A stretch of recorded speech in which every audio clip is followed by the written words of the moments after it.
بسم اللہ الرحمن الرحیم۔ السلام علیکم، میں ہوں جاوید اقبال اور آپ دیکھ رہے ہیں پروگرام سچ کے ساتھ۔ اور اب تحریک انصاف کا جو فوج کے حوالے سے اور اداروں کے حوالے سے منفی بیانیہ تھا وہ اب دم توڑ گیا ہے۔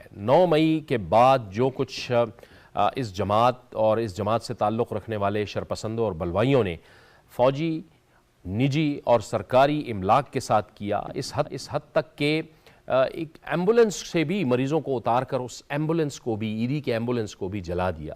یہ کتنی بڑی بدقسمتی کی بات ہے کہ اگر احتجاج ہو رہا ہے تو وہ اس قسم کا پرتشدد احتجاج ہو رہا ہے جس میں اپنی ہی املاک کو، اپنی فوجی املاک کو، اپنی سرکاری املاک کو، نجی املاک کو شدید نقصان پہنچایا جا رہا ہے، اور صرف ایک شخص کی خاطر اس کی گرفتاری کی صورت میں یہ سب کچھ ہو رہا ہے۔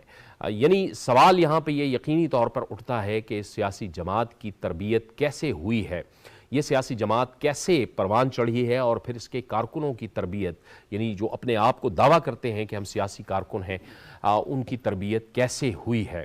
یہ جتنے بھی حالات ہمارے سامنے آئے اس کے بعد ظاہر ہے کہ حکومت وقت نے یہ فیصلہ کیا کہ ان تمام لوگوں کے خلاف قانونی کارروائی کی جائے۔ قومی سلامتی کمیٹی کا اجلاس ہوا، اس میں بھی یہ فیصلہ کیا گیا کہ ان تمام شرپسندوں کے خلاف کارروائی کی جائے گی، اور اب یہ گرفتاریاں شروع ہیں۔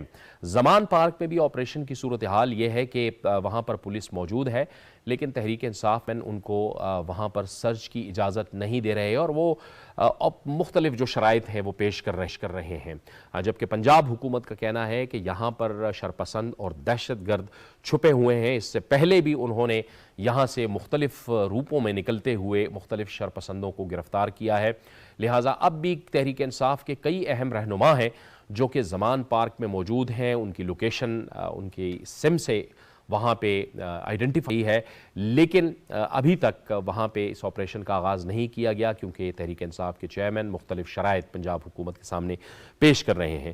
لیکن سوال یہاں پر یہ پیدا ہوتا ہے کہ یہ اس طرح کی سیاست کی اجازت کیا دی جا سکتی ہے؟ ہرگز بھی نہیں۔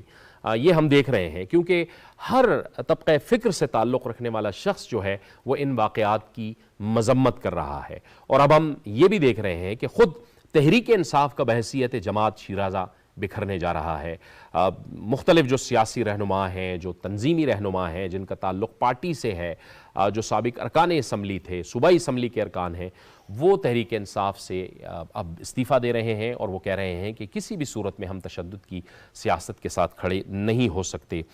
تو ریاست نے جو اب قانون کو متحرک کیا ہے، حکومت نے قانون کو متحرک کیا ہے، یقیناً عوام کی توقع یہ ہے کہ ان تمام وہ لوگ جو ان جلاؤ، گھیراؤ اور پرتشدد واقعات میں ملوث ہیں ان کے خلاف ایکشن قانون کرے گا اور ان کو منطقی انجام تک پہنچایا جائے گا، تبھی پاکستان کے عوام کو تسلی ہوگی۔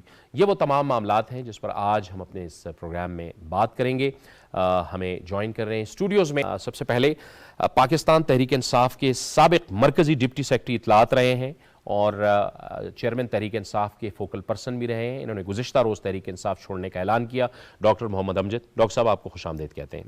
ہمیں جوائن کر رہی ہیں اسٹوڈیوز میں عوامی نیشنل پارٹی سے محترمہ سمر ہارون بلور۔ سمر صاحبہ آپ کو بھی خوش آمدید کہتے ہیں۔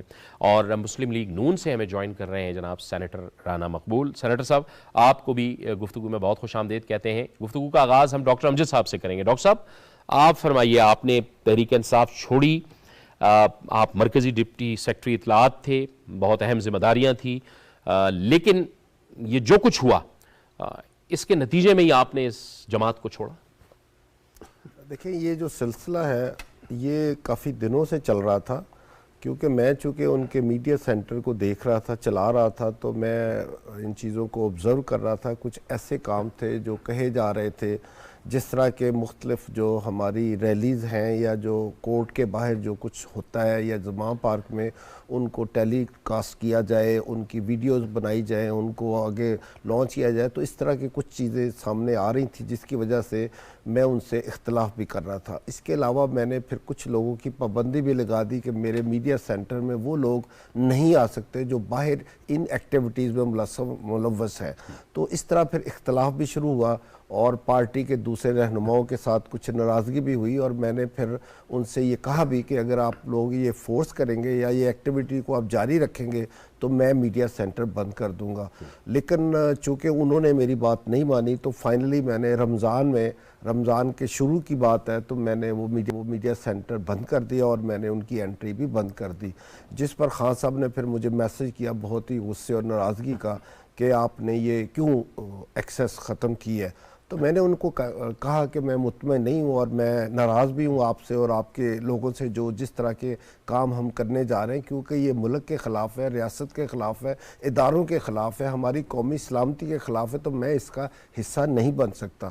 اس کے بعد پھر ہمارے سابقہ سیکرٹری جنرل ہے سیف اللہ نیازی صاحب، ان کا فون آیا کہ جی آپ کل شام تک سارا میڈیا سینٹر جو ہے نا اٹھا کے ہمارے زما پارک میں بھیج دو. میں نے کہا یار وہ تو میرا، how come you can order me. میں کہا sorry I can not do it. اس کی ساری انویسٹمنٹ تو آپ نے کی تھی؟ ساری انویسٹمنٹ میری. ایک جب سے خان صاحب پرائم منسٹر سیکریٹریٹ سے نکلے تھے تو ان کے پاس کوئی میڈیا سینٹر بھی نہیں تھا اور ان کے لوگوں کو بیٹھنے کی جگہ بھی نہیں تھی، ایون ایکوپمنٹ بھی تھا. تو سارا کچھ میں نے ہی یہاں اسلام آباد میں مینیج کیا، پھر لاہور لے گئے اور اس کو مسلسل میں چلاتا بھی رہا، فنڈنگ بھی کرتا رہا. لیکن یہ ہے کہ ایک تو یہ کہ وہاں پہ جو ان کے اپنے لوگ ہیں، جیسے کہ ان کا میڈیا کا ہیڈ فواد چودھری ہے، اس کے بعد اظہر مشوانی ہے، وہ لوگ جو بھی کچھ ہے اپنا ہی وہاں پہ رول پیش کرتے لیکن کسی اور کو آگے نہیں آنے دیتے یا کمیونیکیٹ نہیں کرتے. اور اس کے بعد دوسری بات یہ ہے کہ جیسے آپ دیکھ رہے ہیں 2-3 مہینے سے جس قسم کے حالات ہیں، اس میں اگر اس کا حصہ بنتا رہتا تو وہ بہت غلط بات ہو جاتی. پھر میں بھی انہی میں شمار ہوتا جو اس وقت جو لوگ اس کام کے اندر ملوث ہیں، جو اداروں کو بدنامی کا بھی ایک سبب بنے ہوئے ہیں اور ہمارے اداروں کے خلاف وہ زہر اگل رہے ہیں، ہماری جو نوجوان نسل ہے اس کو گمراہ کر رہے ہیں، پھر محاذرائی کی ایک سیاست کو. یہ ڈاکٹر صاحب جو آپ بتا رہے ہیں کہ رمضان المبارک کے مہینے میں یہ سارا سلسلہ شروع ہو گیا تھا اور آپ یہ ساری چیزیں دیکھ رہے تھے، اس کا مطلب یہ ہے کہ وہ یہ کہ پوری ایک پلاننگ کے ساتھ اور پوری ایک حکمت عملی کے ساتھ یہ کام بڑے عرصے سے شروع تھا؟ یہ 2-3 مہینے سے شروع ہے، اور جب سے خان صاحب نے لاہور میں ڈیلی بیسس پہ شام کو تقاریر شروع کی ہیں تو وہ آلموسٹ ڈیلی شام کو سپیچ کرتے تھے، اور اس سپیچ کو پھر ہم لائیو اپنے سینٹر کے تھرو اس کو ٹیلی کاسٹ کرتے تھے. وہ ارینجمنٹ ہمیں ہی کرنا پڑتا تھا. تو اس سپیچز کو وہ تو ایک روٹین کام تھا، لیکن جو جس طرح کی سپیچز تھی، جس طرح کی وہ لوگوں کو ایک قسم کی تلقین کر رہے تھے، ایڈوائز کر رہے تھے، ان کو ایک ٹرینڈ کر رہے تھے. ایک تو وہ تھا جو بیٹھ کے سپیچ میں کرنا، ایک وہ ہوتا ہے تو جو کلوز ڈور اندر میٹنگ ہوتی ہے. تو مطلب یہ کہ جب آپ اس کے وٹنس ہو، جب آپ اس کا ایک پارٹ رہے اور آپ کو لگے کہ یہ چیزیں صحیح نہیں ہیں، تو میری تو تقریباً اٹس مور دین 2 months کہ جب سے میرا اختلاف شروع ہوا ہے اور میں نے اختلاف ریکارڈ کروایا، میرے پاس سارے پروف بھی ہیں، اور میں نے فرسٹ ریزائن جو ہے وہ 16 اپریل کو میں نے پٹ اپ کر دیا تھا. ٹھیک ہے، اب تھوڑا سا گفتگو کو آگے بڑھاتے ہیں، پھر آپ کی طرف آتے ہیں. سمر ہارون صاحب، اب یہ پولیٹیکل تقریریں، سیاسی تقریریں، آزادی اظہار رائے ہے، اس پہ تو کوئی اعتراض نہیں ہے. جیسے آپ اپنے ورکرز کو کہہ رہی تھی کہ سوشل میڈیا پہ آپ ایکٹیو ہو جائیں، آپ کو ایکٹیو ہونا پڑے گا، لیٹسٹ ٹیکنالوجی ہے، نیا زمانہ ہے، جس کو تیمور جھگڑا صاحب نے کچھ اور بنا دیا تھا. تو پولیٹیکل ایکٹیویٹیز کی تو اجازت ہے، لیکن اگر آپ اس طرح کے اشتعال دلا رہے ہیں اور لوگوں کو بتا رہے ہیں کہ آپ جلاؤ گھیراؤ کریں، تو پھر یہ تو سیاست تو نہ ہوئی. جاوید صاحب، سب سے پہلے تو آپ کی پروگرام کی وسادت سے میں ڈاکٹر صاحب کو داد دوں گی کہ انہوں نے اتنا کریجس اور بولڈ سٹیپ لیا، کیونکہ ایک پولیٹیکل ورکر کی حیثیت سے میں یہ بات کو ریکگنائز کرتی ہوں کہ ایک انسان کی ایک پارٹی کے ساتھ ایک وابستگی ہوتی ہے. بہت سارے آپ کے وہاں پہ سال لگے ہوتے ہیں، آپ نے اپنی ایک سپیس بنائی ہوتی ہے. تو جب وہ پارٹی غلط راستے پہ چل جائے اور آپ اپنی وہ ساری سپیس اور قربانی گوا دیں، بہت مشکل بات ہے. تو ہمیں ان کو پریز کرنا چاہیے اس بات کے لیے. اور دیکھیں، پاکستان تحریک انصاف آج کل ایک مشکل وقت سے دوچار ہے، لیکن یہ اپنا بنایا ہوا مشکل وقت ہے. ہماری سیاسی پارٹیوں نے تو بہت مشکل وقت دیکھے ہیں. ان کے اب یہ کمپلینٹ کرتے ہیں کہ ہماری ورکرز کے اوپر FIR کٹی ہیں. ہمارے ورکرز کے اوپر تو ڈائریکٹ بام بلاسٹ ہوتے تھے اور ہم ان کی لاشیں اٹھاتے تھے درجنوں، آپ نے کور بھی کیے ہوئے ہیں. اور ہماری پارٹی کے بڑوں نے ہمیشہ ان موقعوں پہ بھی اپنے ورکرز کو جلاؤ گھیراؤ کرنے سے روکا ہے. کو کہا ہے یہ لوگ بھی ہمارے تھے, یہ نقصان بھی ہمارا تھا, پشاور بھی ہمارا ہے, صوبہ بھی ہمارا ہے, سوات بھی ہمارا ہے. اور آپ کو پتہ ہے بالخصوص سوات میں اور پشاور میں کچھ عجیب و غریب قسم کے عوامی نیشنل پارٹی کے ورکرز نے ہاررز دیکھے ہیں. ایک ایک گھر سے کئی کئی لاشیں اٹھی ہیں, لوگوں کو بچوں کے سامنے, بیویوں کے سامنے قتل کر دیا گیا ہے, لیکن ہمارے ورکرز نے جا کے کوئی گملہ بھی نہیں توڑا. ان کے اندر جذبہ نہیں تھا, یا غصہ نہیں تھا, یا یہ زیادتی نہیں تھی. ایک آدمی 36 گھنٹوں کے لیے جیل چلا گیا تو آپ نے پاکستان کو پورے دنیا کے سامنے لافنگ سٹاک بنا دیا. وہ املاک, وہ ہماری شہداء, اور اس بات پہ شہداء کی جو انہوں نے ڈیسیکریشن کی ہے, ان کی جو سٹیچوز کی, ان کی جو سائٹس کی, اس کی میں شدید الفاظ میں مذمت کرتی ہوں, کیونکہ میرے اپنے گھر میں 2 شہید ہیں, اور ہم ان چیزوں سے ہی اپنے دل کو دلاسا دیتے ہیں, اپنے بچوں کو دلاسا دیتے ہیں. اپنی عیدیں اور شبراتیں ہم انہی جگہوں پہ جا کے گزارتے ہیں. تو کسی کی کتنی دل آزاری ہوئی ہوگی, ان کے والدین کی, ان کے بچوں کی کتنی دل آزاری ہوئی ہوگی, ان یتیموں کی کتنی دل آزاری ہوئی ہوگی. میں تو خود بہت زیادہ روئی تھی جب میں نے یہ سینز دیکھے تھے. اور پھر میرا ریڈیو پاکستان میں میں نے وزٹ کیا, وہاں پہ جو میں نے سینز دیکھے تو یہ نہ صرف ایک یہ تھا کہ بہت ایکسٹریم ان کو اکسایا جا رہا تھا, جو ہم سب سوشل میڈیا پہ دیکھ رہے تھے, وہ پچ بڑھ رہا تھا, ٹینور بڑھ رہا تھا. ان کے جو سوشل میڈیا واریئرز تھے وہ ایکچولی فوج کو, ہمارے اداروں کو, اسٹیبلشمنٹ کو, سٹنگ حکومت کو ننگی گالیاں دے رہے تھے, لوگوں کو اکسا رہے تھے. لیکن ریڈیو پاکستان میں بہت سخت لوٹ مار بھی ہوئی ہے. جو ملازمین تھے ان کے جرسیز اور سویٹرز اور پہنے ہوئے کپڑے بھی چوری کیے گئے ہیں, مین ہولز کے کورز تک چوری کیے گئے ہیں. تو یہ انقلاب کی آڑ میں لوگوں نے اپنا مال بھی بنایا. آج آئی تھنک جو ریڈیو پاکستان کا گیٹ جس لڑکے نے چرایا تھا اور پھر اس کو کباڑی میں 8,000 روپے کیا تھا, وہ بھی پکڑا گیا ہے. تو مطلب اگر ہم نے آج ان لوگوں کو نہ روکا اور ان کو ایک سبق آمیز سزا نہ دی, تو کل آپ بتائیں کہ اس پاکستان میں پھر کون محفوظ ہوگا, کون سا ادارہ محفوظ ہوگا, کون سا گھر محفوظ ہوگا, کون سی عورت کی عزت محفوظ ہوگی. اگر اس طرح کے واقعات شروع ہو گئے تو پھر تو ہم اس ملک میں قانون ہی نہیں رہے گا, اور ہم اپنے ملک میں محفوظ نہیں رہیں گے. تو یہ بہت افسوس کے ساتھ کہ ایک سیاسی پارٹی جس سے سب لوگوں نے تبدیلی کی اور چینج کی امید لگا بیٹھی تھی, وہ یہ کر بیٹھی, اس سے بڑا میرا دل کو دکھ پہنچا ہے. بالکل آپ درست فرما رہی ہیں. سینیٹر صاحب آپ فرمائیے, یہ جو ہوا ہے اور یہ جو ایک سٹگما لگا ہے بیرونی دنیا میں, یہ تو ایک بہت ناقابل تلافی نقصان ہے. یہ جنا ہاؤس کو جلانا, یہ ریڈیو پاکستان کو جلانا, یہ ایمبولینسز کو جلانا, یہ تو بالکل ہی ایسی باتیں ہیں کہ جن کا تصور بھی ہم ایک سیاسی جماعت کے طور پہ نہیں کر سکتے. جاوید صاحب السلام علیکم, اور میں ڈاکٹر صاحب کو, ڈاکٹر امجد صاحب کو سیلوٹ پیش کرتا ہوں. یہ بڑے آدمی ہیں اور بڑی اعلیٰ فکر رکھتے ہیں, جس کا ثبوت انہوں نے دیا ہے. میڈم آپ کے ساتھ بیٹھی ہوئی ہیں, ان لوگوں نے بڑی قربانیاں دی ہیں, انمیجنیبل. لیکن جتنے حوصلے والے یہ لوگ ہیں, ان کو الفاظ میں بیان نہیں کیا جا سکتا. اور ولی خان صاحب تو اتنے بڑے پولیٹیشین تھے, ہم ان کو اسٹڈی کرتے رہے, اتنی گریسز کے بندے تھے کہ باوجود ہے کہ مخالفت تھی ان کی, جب پاکستان بنا تب بھی مخالفت تھی, لیکن اس کے بعد جب کوئی گھاٹی آئی ہے تو انہوں نے بڑھ کے تعاون کیا اور لیڈ کیا. آپ کو یاد ہوگا جب پاکستان کا کانسٹیٹیوشن بنا ہے, کتنے اختلافات تھے ان کے ذوالفقار علی بھٹو صاحب کے ساتھ, لیکن انہوں نے ہاتھ دیا, مدد کی, کانسٹیٹیوشن بنایا. اور مجھے یاد ہے, آپ تو سارے بچے ہوں گے ان دنوں میں, تو I was a student, rather میں had joined the service.